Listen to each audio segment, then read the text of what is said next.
What is going on, ladies and gents? Robert Sykes, KetoSavage.com, and today on this A.M.A, we're going to talk about keto versus carnivore, why you may want to do one versus the other. But first, let's roll the intro.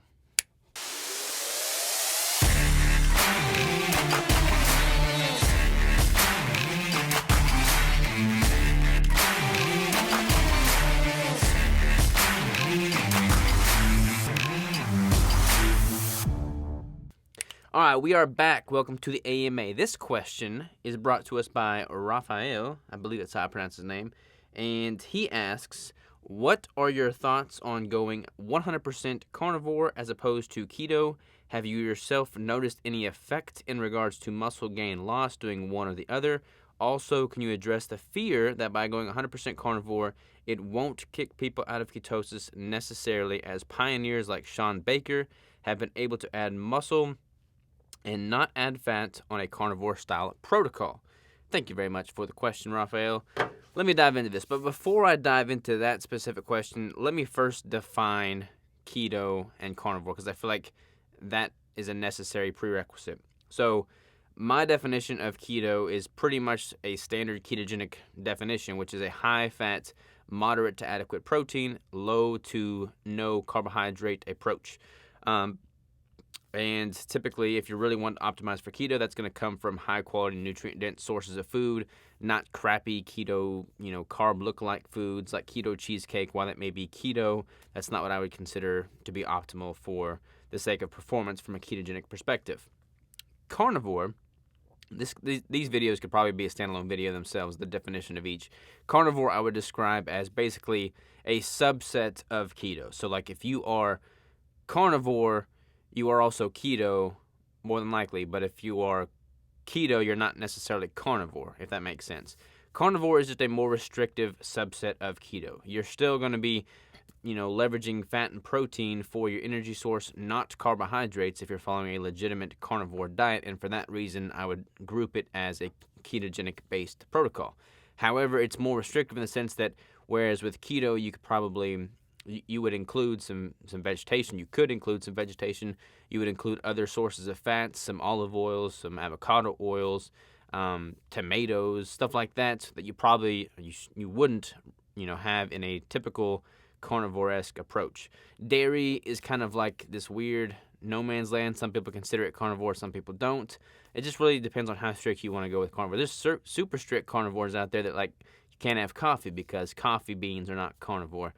And I'll never be that strict because I love my coffee. But I digress. Let's talk about this specific question. So, just to reiterate, the specific question is, what are your thoughts going 100% carnivore as opposed to keto? Are there benefits, or have you noticed any effect from a weight gain, muscle gain, loss standpoint?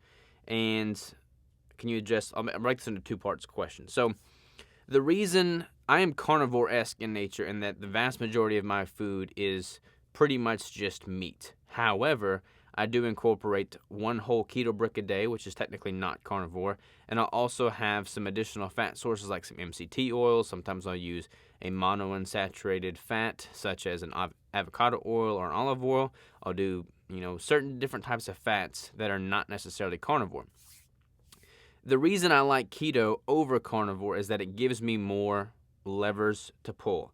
So depending on whether or not my goal is to build muscle or cut body fat, I'm going to be able to more flexibly manipulate my macronutrients based off of my goals with a keto approach versus a carnivore approach. You can definitely follow my exact cutting protocol with carnivore.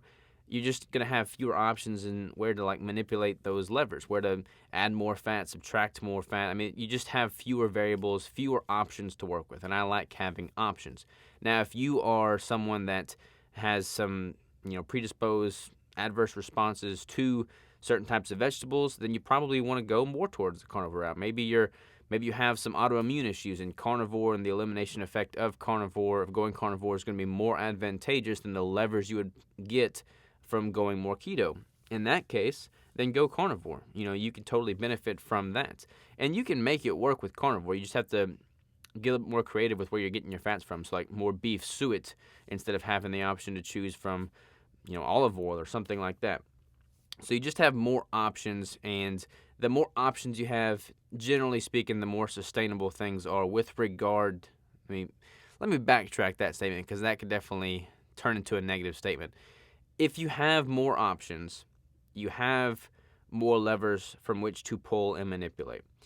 I like having few options in the context of not having any carbs as an option because I feel like certain options are better left out of the equation because it makes the whole thing more sustainable. With regard to keto, carnivore, that debate, I like the options I get from having more of a ketogenic approach as opposed to a very strict carnivore approach. I feel like that's a safe way to state that opinion. Now, with regard to building muscle, you can do it with both ways, totally fine. As long as you're in a caloric surplus and doing some form of progressive overload and training hard and getting adequate recovery time, you're going to be able to build muscle if your macros are dialed in pretty much evenly across the board with regard to keto or carnivore. So that's not really going to have a negative effect there. I just like it from a cutting standpoint because I like the higher fat ratio with regard to cutting down body fat and really optimizing my mental cognition. And I have more options from which to add that additional fat with a keto approach over a strict carnivore approach. So that's pretty much my overall take on it there. And now the second part of your question was, also, can you address the fear that by going 100% carnivore, it won't kick people out of ketosis necessarily, as pioneers like Sean Baker have been able to add muscle and not add fat on a carnivore-style approach? Keep in mind, Sean Baker has definitely benefited from doing the higher fat version of his carnivore approach. I don't want to speak for Sean, but I had him on the podcast, and he dove into how he would compare the higher protein version of carnivore to the higher fat version of carnivore. And from an energy standpoint, he definitely preferred the higher fat version. He looks freaking shredded. So kudos to Sean Baker. As far as the whole gluconeogenesis thing goes, it is like if you're not counting macros and you're just eating ad lib and you're focusing on volume, you're focusing on satiety, you're probably going to eat more protein with a carnivore approach over a traditional ketogenic approach. Simply because you're probably going to have less fat because there's less fatty options. A lot of meat is leaner in nature, so you're probably going to wind up with less dietary fat and more overall protein on a carnivore approach. That doesn't mean that extra protein is going to turn into chocolate cake like some people for whatever reason assume, and you're going to suffer from just massive loads of gluconeogenesis. Now, caveat here, everybody does have a protein threshold, and I've talked about that at length before. And there is a point of diminishing returns with your protein. So if you're eating ad lib on carnivore and you exceed that threshold and you start to experience that point of diminishing returns and you start to have some adverse effects from all the protein and don't comfortably and confidently know how to add fat on a carnivore style approach, then you're probably going to be shooting yourself in the foot, for the lack of a better word, because you've removed a lot of your options. So with gluconeogenesis is a natural process. It is not a efficient way to get energy. Like burning lean muscle tissue and burning protein to create glucose through gluconeogenesis is not an efficient process.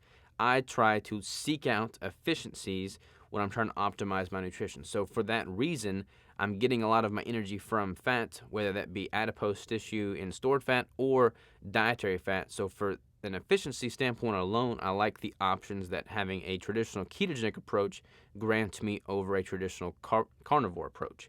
So that is pretty much my take on that. Again, thank you very much, Raphael, for the question.